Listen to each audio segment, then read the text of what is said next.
everyone. Welcome and thank you for joining us tonight for Senator Steve Conway's virtual town hall.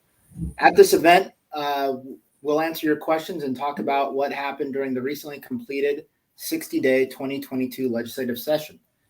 Many of the questions you're hearing tonight were submitted in advance through our survey. And if you're tuning in now to this live stream, you can also post questions in the comments section, and a staff member will get your question to Senator Conway. To get us started, I'll turn it over to Senator Conway for some opening remarks. Senator Conway, please go ahead and start us off.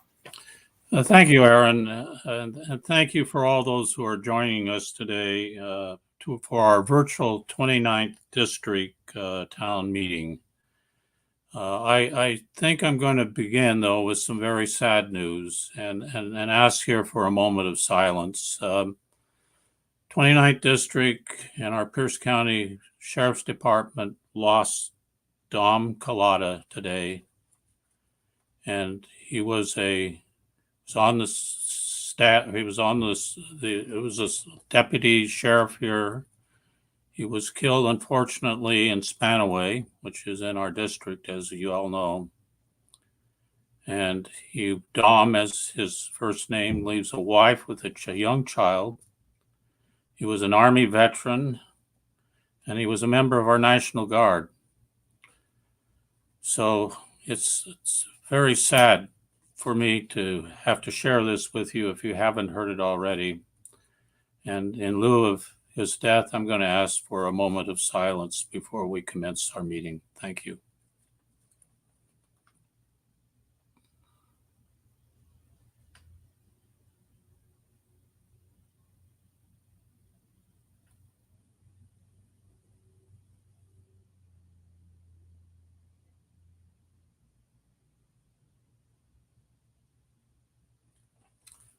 Thank you. Our prayers are with his family, and I visited with our Pierce County Sheriff already today, and obviously our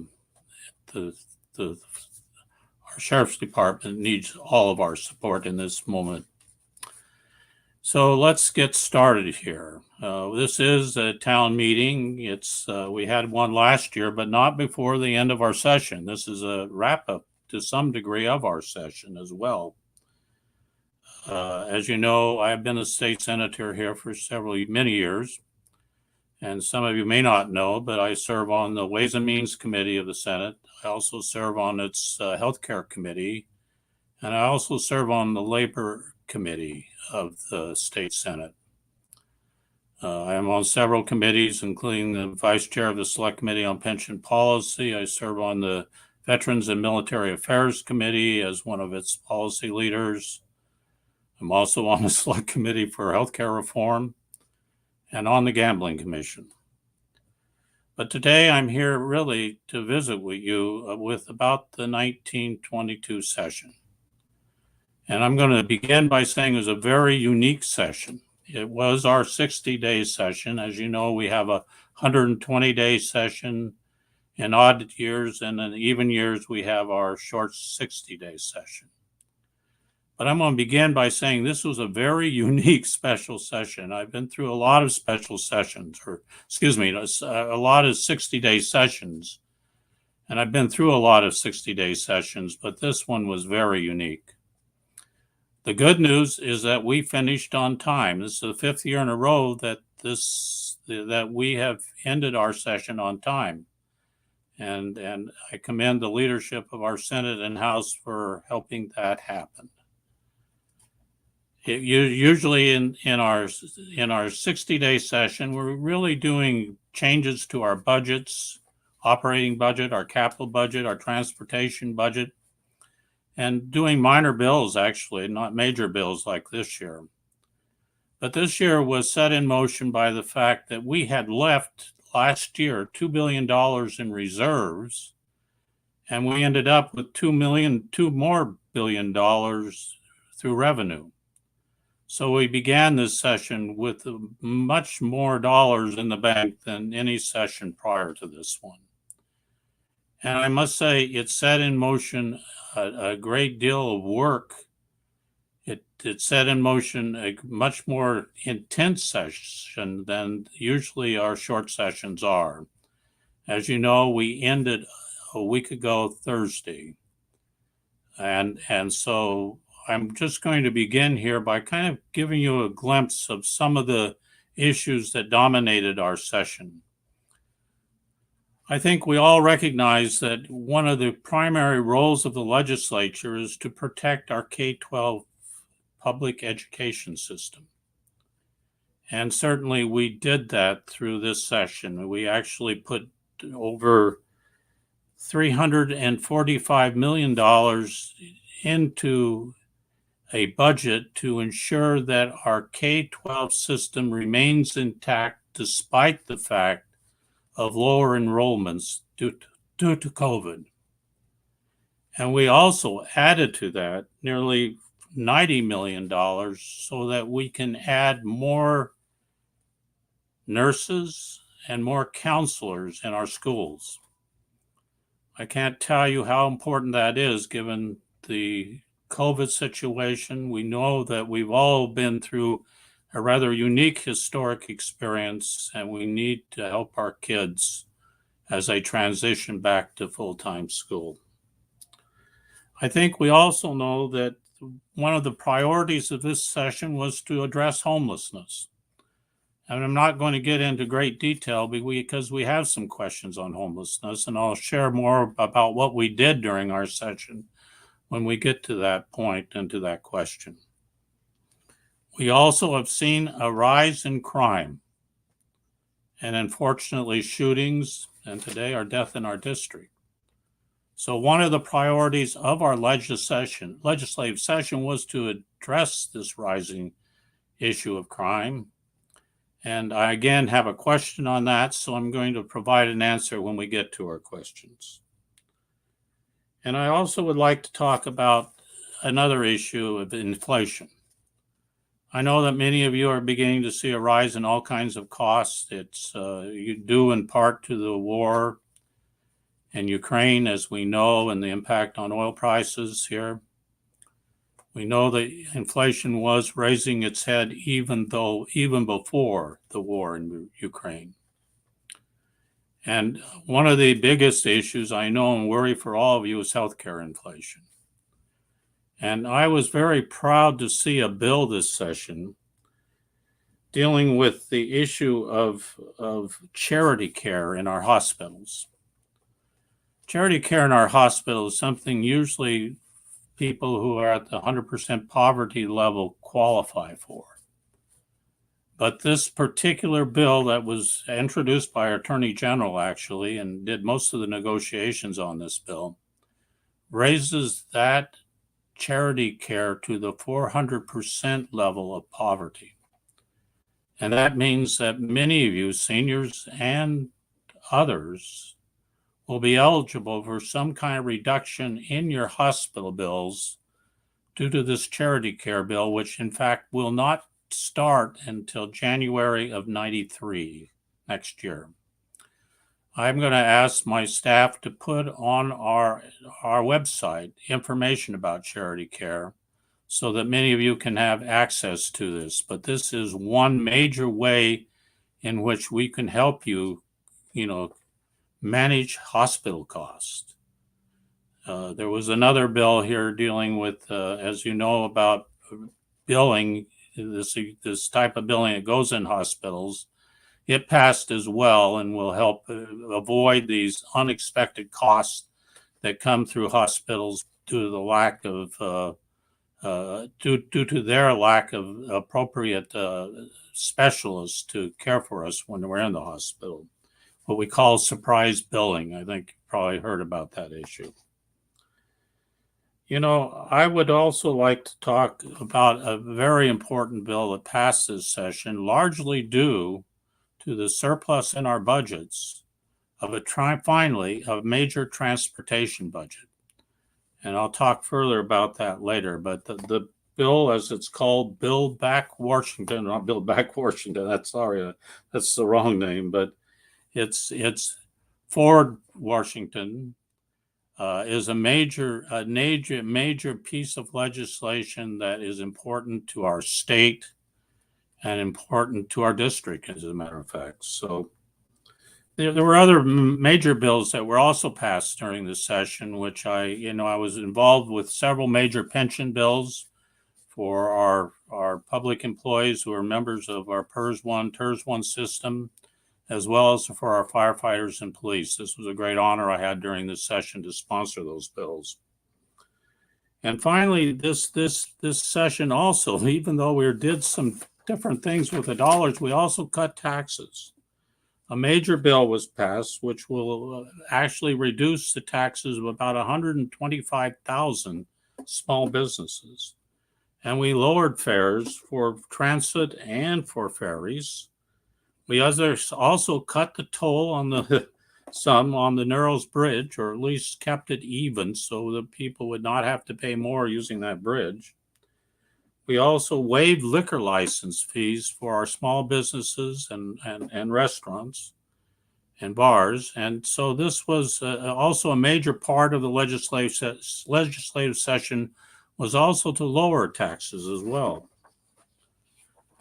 Move Ahead Washington, as this transportation bill is called, will actually do a 16-year budget and invest in not only our major highways and our major ferries. One of the big inputs of this budget was to invest heavily in our ferries, which, as you know, have been needing that for many years. But it also invested in that important bridge between our state, Washington, and Oregon, a bridge that's been there for many, many years and has been needing attention. And thanks to the work of the federal government with our infrastructure bill, we were finally able to initiate a repair of that very old bridge, and it's long overdue.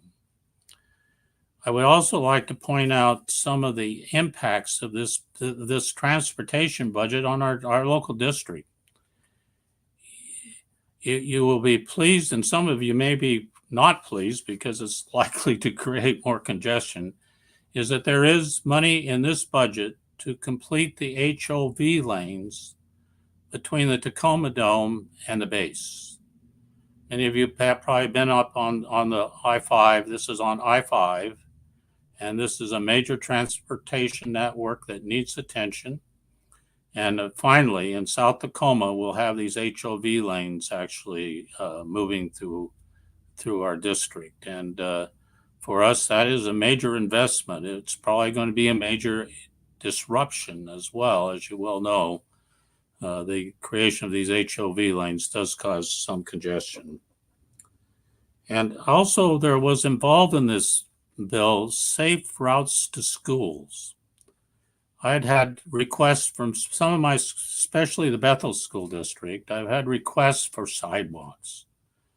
And we had that terrible accident out here in the Midland area because two girls were walking along a highway with no sidewalks. So this transportation budget also has embedded within it, important dollars for sidewalks and important issues that we have out here in South Pierce County. It also has dollars there for bicycles, and some of us use bicycles, so that's important, and for pedestrian infrastructure as well. So this is a major bill that has passed the session on transportation. Move Ahead Washington.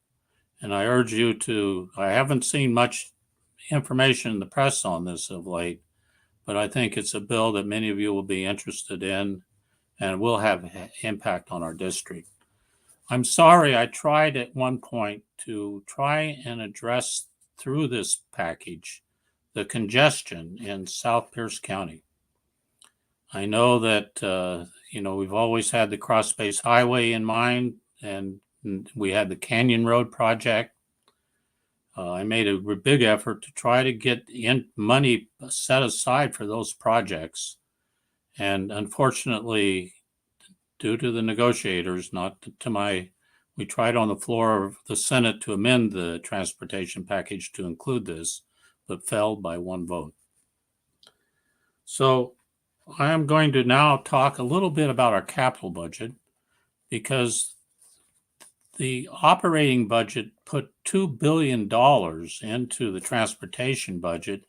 It put $750 million into our capital budget, and this is very unusual in this kind of a session. And with this money, we were also able to fund some of the projects in our county that are important. And one of those is was the Children's Therapy Center. I don't know if many of you have been to the Children's Therapy Center, but it's located off Hosmer, and it's moving over to Orchard. So we were able to get money for that Children's Therapy Center in our budget, and to help them with their move. This will probably be a project that will be part of next year's budget as well. We were able to put some dollars into the Marymount Senior Center as well. And we were also able to put some dollars into a veterans program that's new, but it's called Veterans Rights, with a dream of developing some land in our forest area or our national forest to assist veterans in terms of recovering from the PTSD experience that they have. And I think it's a well worth funding. It's a project that needed to be funding, and I'm glad we got a little money for them as well. So, in essence, there were other bills. There finally was a bill to address the issue of catalytic converters and theft. We passed a major bill on that. As I said before, we also passed several pension bills. They're good for our retirees. And so it was a session of some substance, but a very unusual session in terms of the amount of dollars we had, frankly. So with that, I'm going to turn this back over to our organizer here. I'm not sure. I assume it will probably be,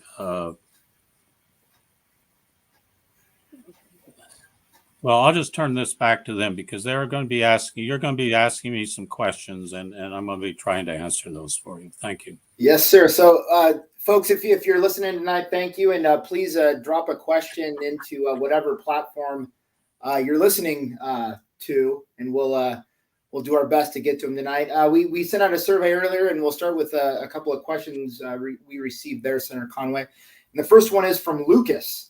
And Lucas asks, why do you think Senate Bill 5004, which provides a tax break for medical cannabis patients, failed? Lucas points out that it has a lot of bipartisan support and support of the State Liquor and Cannabis Board, and he was curious as to what happened to that bill and what will happen to it in the future.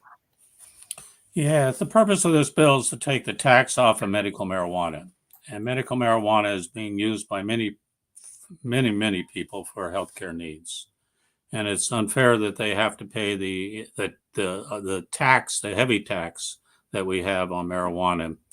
The Senate's passed this bill twice, and I voted for it twice. I'm on the healthcare committee. It's come out of the healthcare committee of the Senate twice, but it has failed to get support in the House. So I would encourage Lucas to talk to the House members about this, and hopefully we can get this done. It seems only right that medical marijuana should not be taxed. Great. And our next question is from Robert, although there were a few questions on this topic. Robert was asked what he can do and what the legislature can do to help address people, help people that are living without shelter. And he specifically mentions Hosmer and 84th Street in the district. And he'd just like to know what can be done in the legislature, and what are you doing to help people find homes? Well, this gets at the issue of homelessness, and this was a huge priority for this session. And I can tell you that this session put money both through the capital budget as well as the appropriations budget and to homelessness issues. And it was a huge priority for us. I think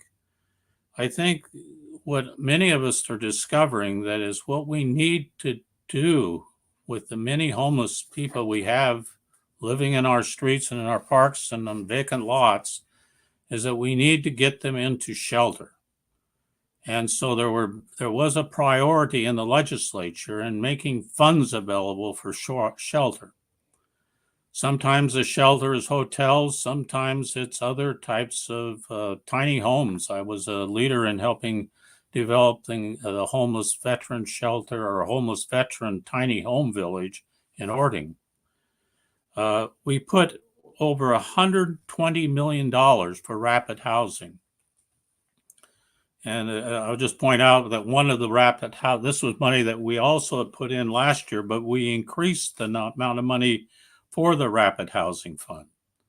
And this is an effort to try and get immediate shelter for these people. And I think we also increased, there is an issue here of both of supply of housing, and we put more money into about $175 million into our housing trust fund. This is a community need here for us to solve this problem of homelessness. It is both an issue of supply, it's emergency shelter for folks so they're not camping on the streets, but it is also an issue of affordability. We need to address the issue of affordability in housing. So many people are leaving their homes because they can't afford to live in them. Others are living in these tents because of drug issues, as we know. And we need to address this. This is a major challenge for our state, and one that we have put much attention to and dollars. The governor had a major proposal that didn't pass the legislature, but we are trying to address the issue of so many of our areas around our highways have become locations for homeless people. So this was a major concern of the legislature. And Senator Conway, the good news on that particular bill that didn't pass is there is money in the operating budget to help address helping people transition off of the state's right-of-ways into hopefully into housing soon. And I might add that there was a lot of dollars put into behavioral health. We know that many of the homeless folks are having issues, mental issues, and some drug abuse issues. So there were equal dollars put into behavioral health to help us with this homeless crisis. It was a major priority of our session. And Senator Conway, next we have a question from one of our viewers, from Angela. And Angela asks, how can people in Pierce County get access to the funding? And I assume that she's speaking about funding to help folks that are experiencing homelessness. Well, this is where, whenever we come across an encampment, and we had one here in our 29th district that I was partly saw removed, we bring in counselors from the city and also from the county to assist people in accessing services. So we need to have, and if necessary, we can help with this, of finding out who these service providers are. I know that, the access to shelters, obviously we have now the hotel off Hosmer Street. I understand it's already full. That's what someone said to me the other day. And, people need to know about access to these shelters, and we need to build, in fact, we need more shelters. I'm a firm believer in the tiny house as a solution because it gives people a sense of their own identity again. I can't imagine, I think all of us can't imagine the challenge of living in a tent community where drug abuse abounds and where, unfortunately, violence abounds. And we need to figure out ways to link people into shelters and get them off the streets. And if I can help in any way to help that person access those programs, please call my office. All right, thank you. And our next question comes from Jana from the survey. And Jana asks, what is happening with the proposed warehouses in the wetlands in the Oakland Madrona Park neighborhood? Yes, I'm aware of this through the newspaper. I haven't really been involved in any of the meetings around this. I, of course, will. I think that it sounds to me like a major problem. It's sitting on an aquifer. I've just been told that, and that's a challenging issue for whoever is going to build a large warehouse. And this is a large warehouse they're planning there. But I can't imagine how they're going to manage the traffic on 56th and South Tacoma Way. I mean, I just don't understand how that traffic is going to be managed if there are a lot of trucks moving in and out of the warehouse. It's in its planning stages, and I would urge everyone to get in that community to get engaged with the city in this process. They have to pass through several requirements in terms of SEPA requirements and others in terms of building this warehouse. And the good news about those requirements is that it allows the public to have some input into the process and into the location of those warehouses. Is this the best place for that warehouse?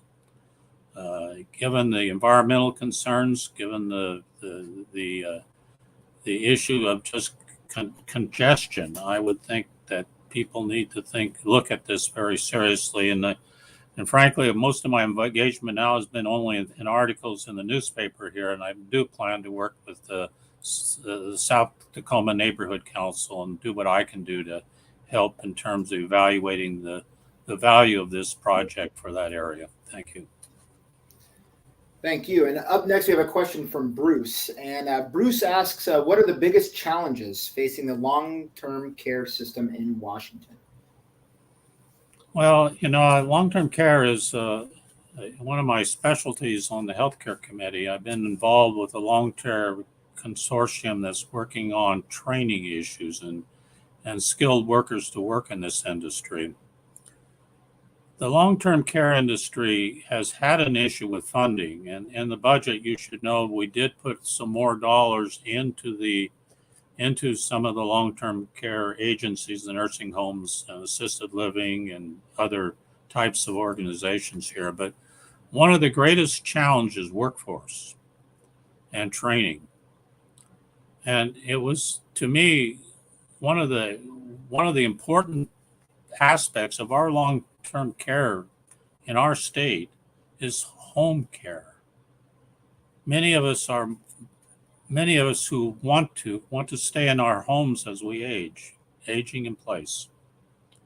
But we can do that only if we often have home care assistance. And one of the positive aspects of our last session was that we actually raised the wages of our home care workforce, because this home care workforce was subject to much turnover. And we actually raised those wages, and it'll be surprising to some, to almost $20 an hour, which will help sustain the workforce in the home care industry, and will probably have impacts on our nursing home industry as well, and our assisted living. And so, I think that workforce is one of the major challenges. We need to be training the next generation of our long-term care, because of the aging of our population continues to grow. So I would say workforce is a critical issue. And of course, we did try to put together the long-term care trust to assist individuals in meeting some of the cost of aging in place, but we had to postpone that program until we get it right. And so that is in the works as well. Now, you actually do serve on that trust, and so I'm going to be hoping that we can make that work better for all of us. But I think our long-term care industry needs some solid workforce. Another big lack of people in that industry are nurses and long-term care, and LPNs. And so that we need both LPNs and usually a nurse in these facilities. And as we know, we have great nursing shortages in our state. fortunately, this last session did spend a great deal of trying. It added positions in our community and technical colleges as well as in our universities and independent colleges for slots for nurses and for LPNs. So hopefully this will help us solve some of the critical challenges of our long-term industry. Thank you. All right, thanks. And we'll get to the next question in just a second. Folks, if you have a question, please, whatever platform you're watching this on, drop it into the chat and we'll get to it here as soon as we can. Our next question comes from YouTube, and someone asks, what are you doing for small business owners in Tacoma and Pierce? Tacoma and Pierce County. And they say that they're only businesses in Seattle or new startups are getting help. Senator Conway, could you talk about that real quick? What the legislature's done to help out small businesses? Well, one thing that we did for very small businesses is to exempt them from the B&O costs. This is about 120,000 small businesses will now qualify for that B&O tax exemption. The other thing we did in this session was to relieve the licensing requirements. I think I mentioned this earlier for our bars and restaurants and others who sell liquor. We've also provided more money to assist landlords in terms of their issues with renters and hoping to solve the many issues there of arrears in rent and to help with that issue. I think clearly when I look at the news, one of the big issues that small businesses have is just the violence and the criminal violence that are impacting their businesses. And I can clearly state, and although this question hasn't come up yet, that we did put a lot of time and energy into looking at the criminal laws that were passed, our police reform laws that were passed last session, to ensure that they didn't undermine the ability of our law enforcement community to do the work of keeping us safe and keeping businesses safe.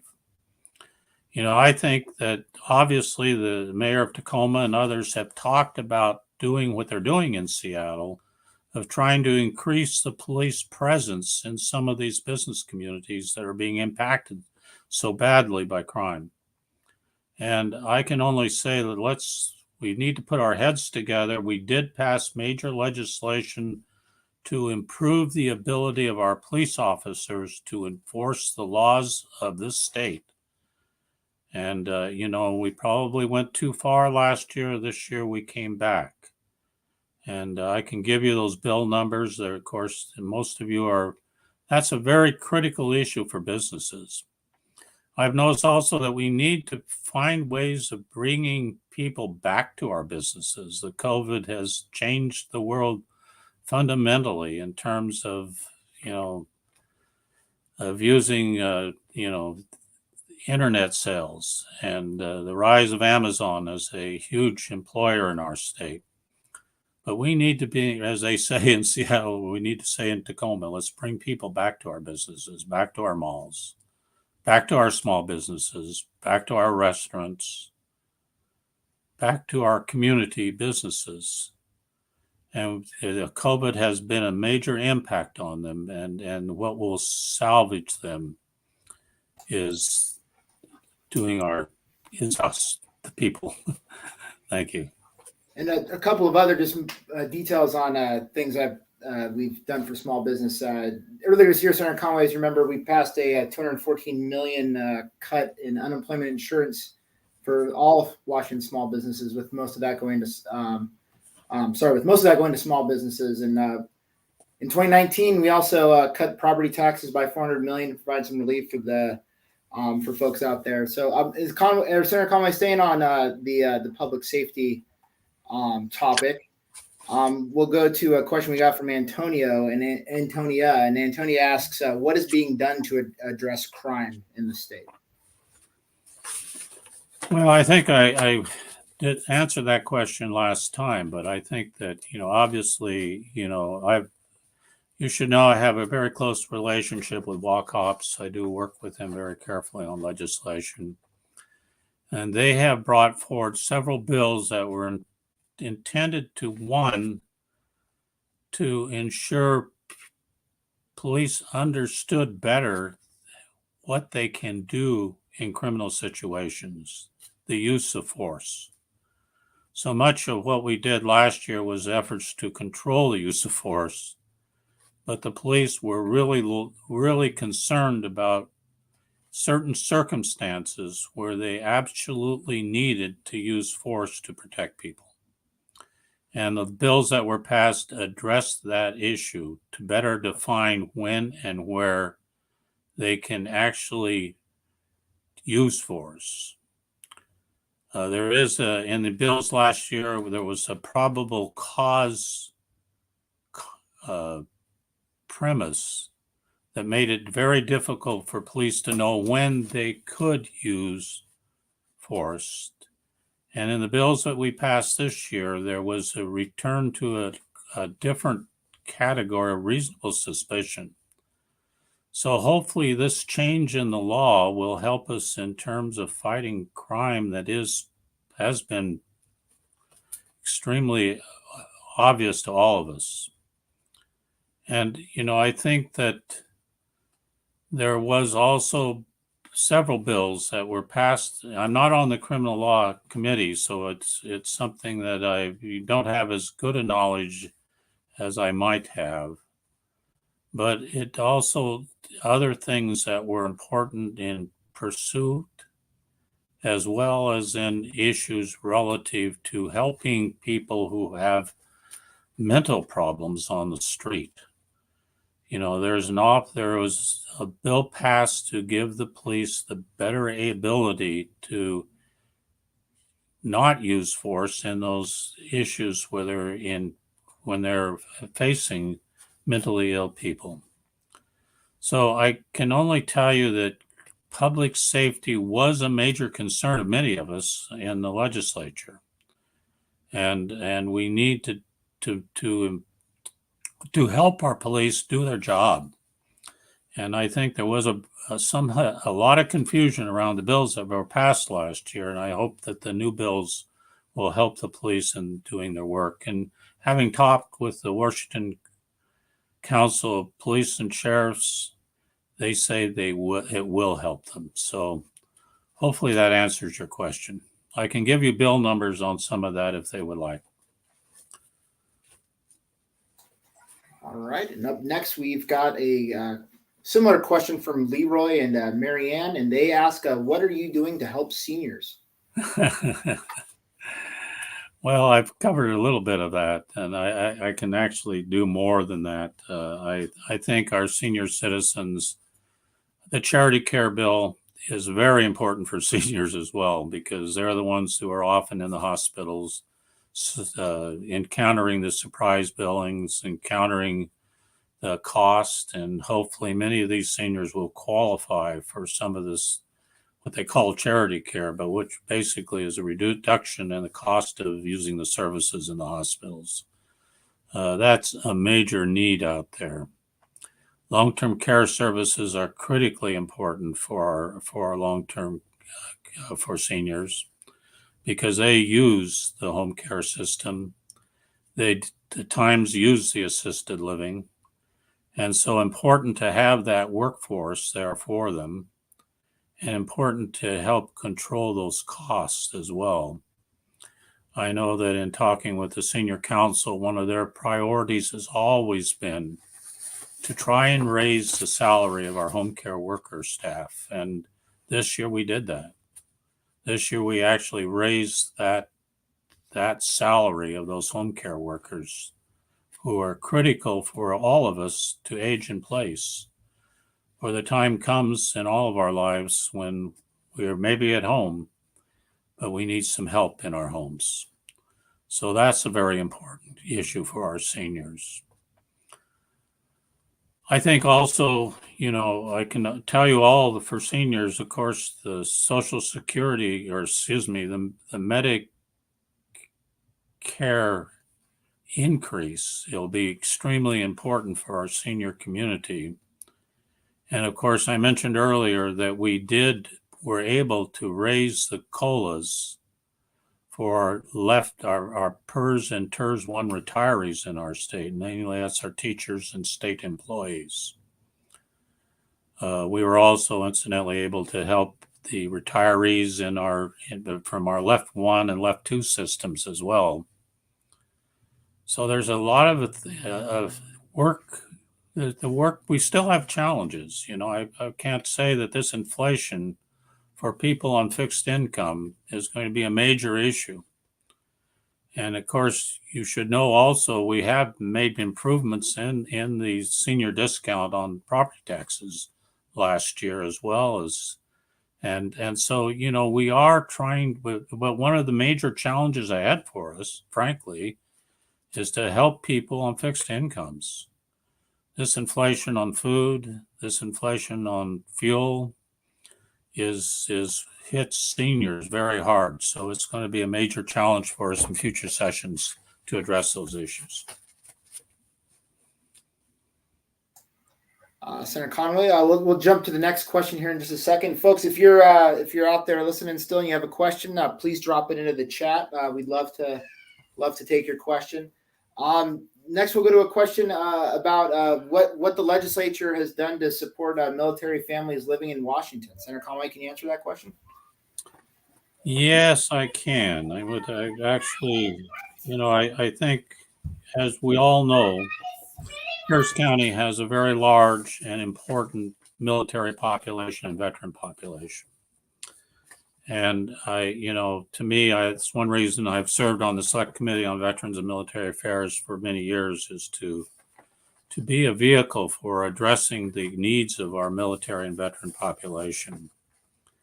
I think this session, I was just going to point out some of the areas where we did make important ground for our National Guard, as well as our military, as well as our veterans.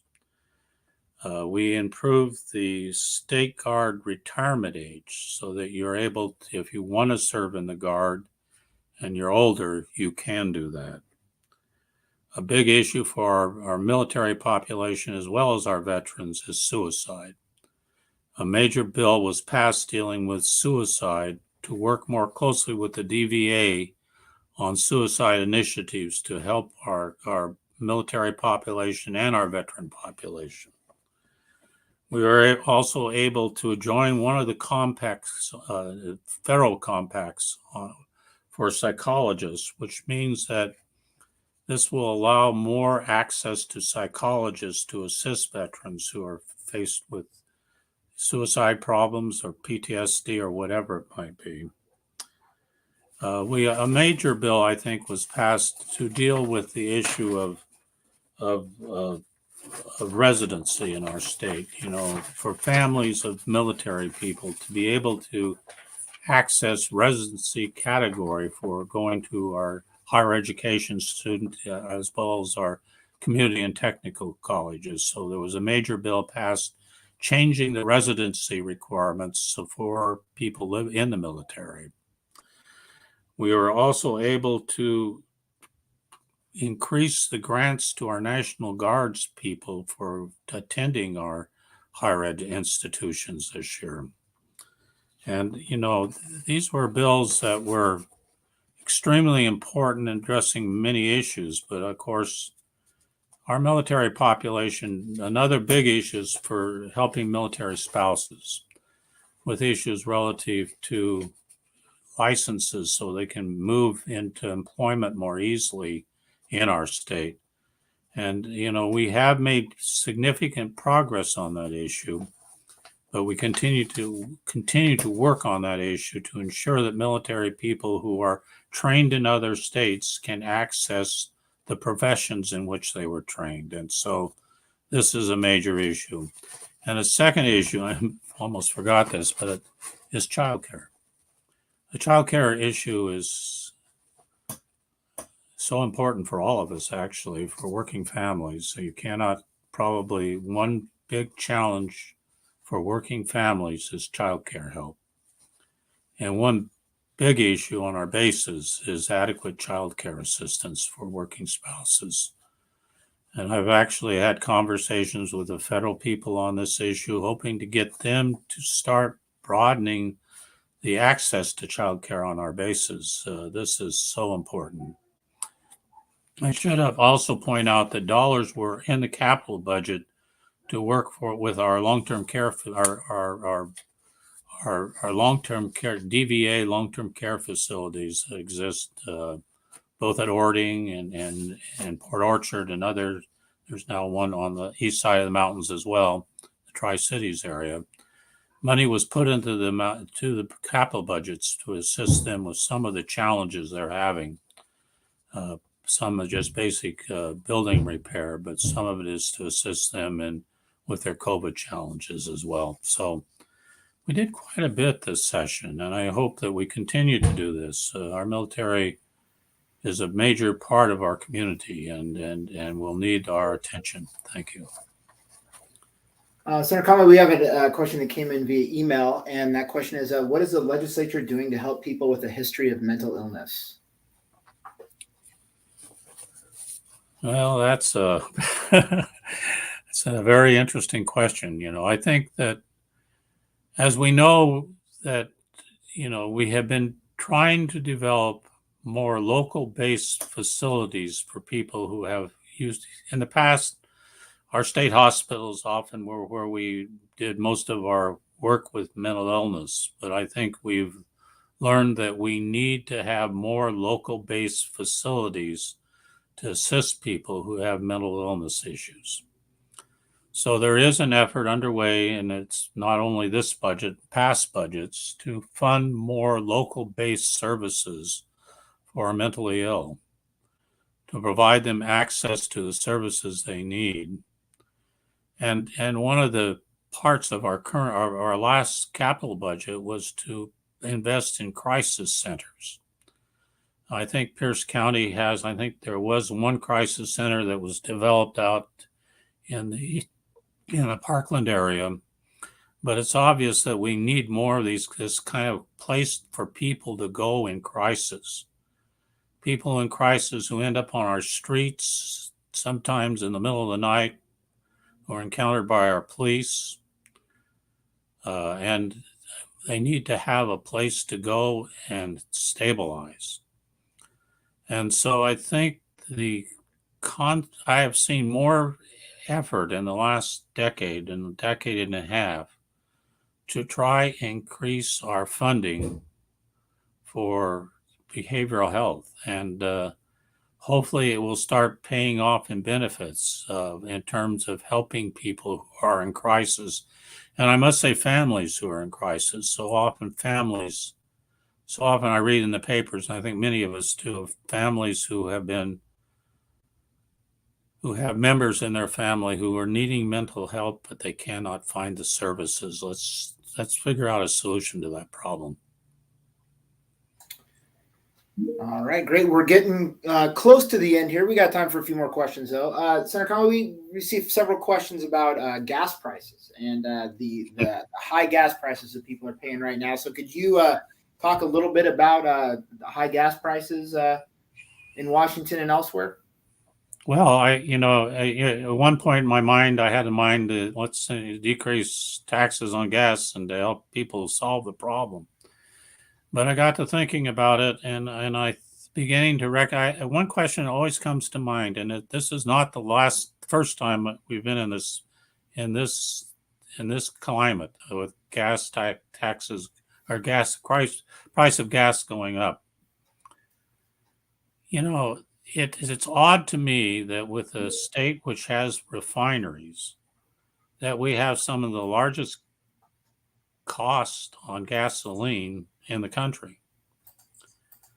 And to me, this has always been a question in my mind, is why we haven't taken a better look at why gasoline prices are so high in this state. Is it a simple fact that people can pay more than they can in other parts of the country? Or is it something structural in the system? Or is there too much profit being taken in the system and we pay the price. We can lower gasoline taxes, but does it mean that gasoline prices are going to go down? I doubt it. Somehow I think the market for gasoline and oil needs to be looked at very carefully. And in past years in the legislature, we have done that, where we've tried to figure out who is driving up the cost of gasoline in this state. Why do we have such high gasoline prices here? It's not simply gasoline taxes. It has a lot to do with the pricing of these major corporations and where they think they can get the biggest bang for their buck. And I think we need to look at that. And so I know people would like to think we could just lower gasoline taxes and that would lower the price, but I'm not sure. It seems to me that's what's driving up these prices right now, and I'm hoping the feds look at this carefully too. Do we need to look carefully at these profit centers in this oil industry and figure out a way? Maybe we need to initiate some oversight here to ensure that our gasoline prices are astronomical now, and we need to figure out a way to control them. Okay, next we have a question about Spanaway Lake. Received an email asking about state funding for the continued cleanup of Spanaway Lake. Could you talk about that briefly? Yes, I can, because I've been involved in that a great deal. Friends of Spanaway Lake approached me several years ago, and we were able to get some state funding for treating the lake. The Friends of Spanaway Lake have been great friends of mine, and we've been working with the county and the county health department and others, trying to figure out a way to protect this gem of Pierce County. Spanaway Lake has such great history for our county. It's got great beauty. It's a place where many people go for picnicking through the years. It's been a place where families gather to play and fish, etc. And so it's critical that all of us work together toward the cleanup of Spanaway Lake and to ensure the quality of Spanaway Lake. Recently, they have developed a lakeside group to work on that issue, and I pledged to them my support in that effort. You know, we just have to make sure that quality of that lake is protected. And it's not just simply a matter of, we do need to look at the issue of leakage from sewer systems into the lake, but it's also an issue here that we have just seen in the warming of the climate, how critical it becomes for us to be engaged in defending the quality of our beautiful lakes in our county, frankly, all of them. So I've been working with the Friends of Spanaway Lake here for several years. I'm going to continue that work, and we're going to make sure, I know the county's beginning to get more involved in this as well, and it will be a major piece of business for us in the future. Looks like we have time for one more question. Senator Conway, we received a question about a bill that didn't pass that would have protected election workers from harassment and other incidents. Could you talk a little bit about that bill and the need for it and what happened to it? Well, Senator Procht in the Senate offered a bill that protect election workers from the kind of threats they were receiving in the last presidential election. And frankly, it was a bill that passed the Senate and again went over to the House where there was no action. I can answer why. We had a case for when one of our presidential electors was threatened prior to his casting his ballot for president. He was threatened with violence as well. We have got to defend the integrity of our elections. That is incumbent upon all of us, a critical piece of our democracy here. And I can't say how important. It's too bad the bill didn't pass. I assume someone will introduce it again next year. Senator Procht, unfortunately, is retiring this year. but it is an issue that we need to address. We did pass some laws regarding carrying of guns around these election centers, but to me, it's more important that we protect people from threats. They're only doing the job of a democracy here. And it was sad to see what happened in the last election. All right. I think we have time for one more question here. Senator Conway, could you tell us a little bit about a capital budget item that we got a question about the, let me see if I can find it real quick. The outdoor veterans rights, kind of outdoor transitions for veterans in your district. Could you talk a little bit about that program? Well, I met with a group of veterans. They gave me a call, and it's a small group at this point, and they had an idea. The Veteran Rights Group have this idea of creating an outdoor, or frankly, an outdoor experience for veterans who are coming back from these combat zones and have in their experience so much experience they need to come to grips with. And it's a great idea, and they're in the planning stages of this. We have one of the most beautiful national forests around us, and I can't believe the national forest people would not be willing to work with them. We have the state forest people, and I can't believe they would not be willing to work with them. But the idea here is to create kind of a refuge in our national forests for these veterans as a way of helping them combat the experience of being in combat zones. I think all of us are getting our taste of that in the news stories about Ukraine. Truly horrible experiences. And so I'm working with them. I'm going to help them. I'm sure others will as well, to get this project underway. And it's surprising with the number of veterans and the number of military establishments we have in our state that we haven't created such a spot. You know, many religious groups have retreats.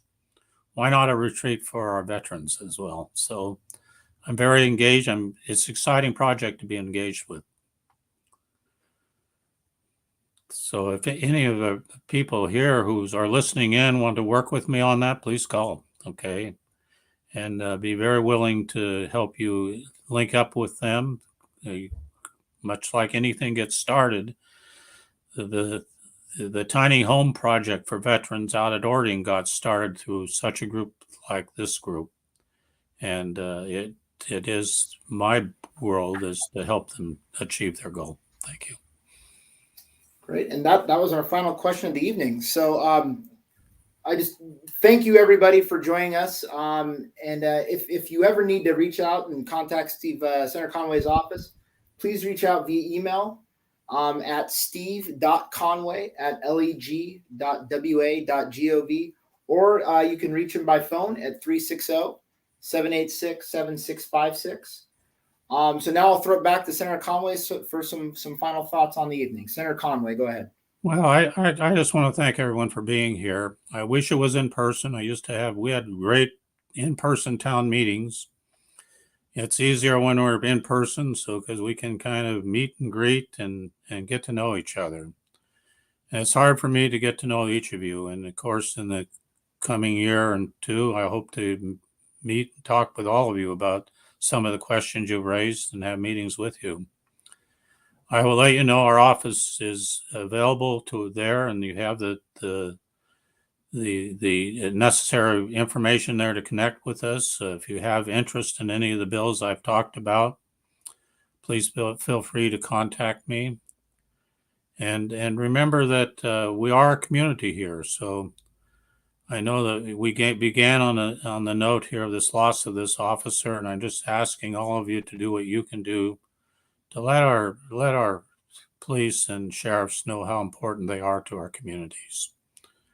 And I will end with that. Thank you for coming here today, and let's meet somewhere else as well. So have a great evening, everyone. Thank you.